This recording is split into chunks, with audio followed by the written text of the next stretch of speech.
Hey everyone, it's Jim And Charles. from Valves and More, an online vintage tube store. And today in Tube Lab number 264, we're going to do a little follow-up on the Freya listening test from last week. But first, caution everyone, electronics and tube amplifiers can have very high voltages present, which can be lethal. Exercise extreme caution when working around them. Always consult a professional technician when in doubt. Well, this is just going to be a short episode to go over the results of the ABC listening test from last week.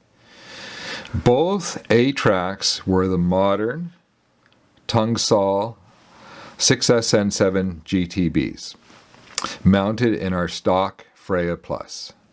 Both B tracks were the early Photon 6SN7 GTB equivalent, mounted in our stock Freya Plus. Oh, this is getting boring. This is supposed to be a fun episode. Well, it's going to get fun.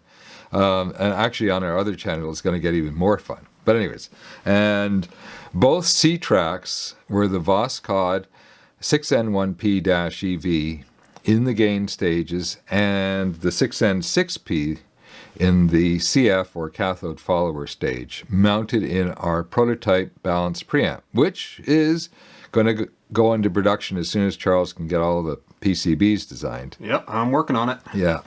It's a complicated beast, though, so it's going to take time. Good audio takes as long as it takes.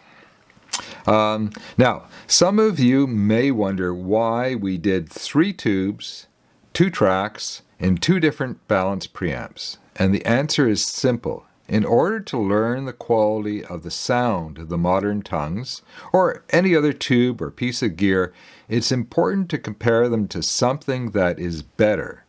Same goes for the Freya itself. Without a comparison using critical listening, you wouldn't know it has a small, and I mean small, very small, clarity issue where the music sounds like a thin veil is pulled over the front of the speakers. That's often how critical listening listeners will describe what is basically a little lack of clarity. Now, the 2 different tracks help as well, with Eva Cassidy's clean, clear vocal track with good instrumentation behind it. And the second track also had a very clean, clear recording of a live jazz ensemble. And that was taken from a famous audiophile recording. In fact, they're both famous audiophile recordings. And the live recording was issued on a series of LPs called Jazz at the Pawn Shop. If you're into audio and critical listening, you know the albums.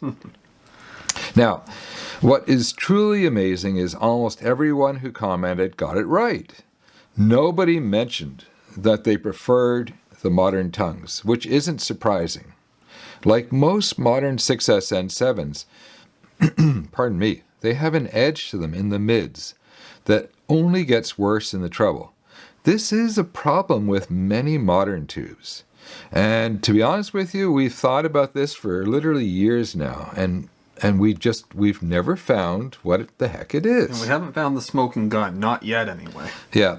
Well, we can hear it with our ears, and in a minute we'll actually we'll be taking a look at some sweeps, and it just doesn't show up in the sweeps either, so that's kind of interesting. Now, we'll use those recordings from last week as a baseline reference should we make any modifications to our Freya. But what else should you do before diving in and making mods? That's 3 question marks. If you're interested in knowing, I've put a link below to our other channel, Melotone Amps, where in today's episode, we're going to sweep the Freya. We're going to look at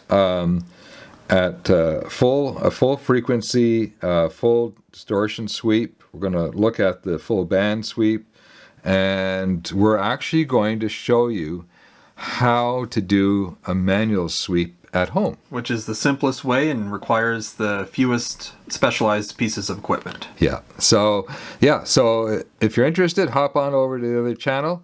And in the meantime, this is Jim And Charles. from Vowels and More signing off. Cheers, everyone.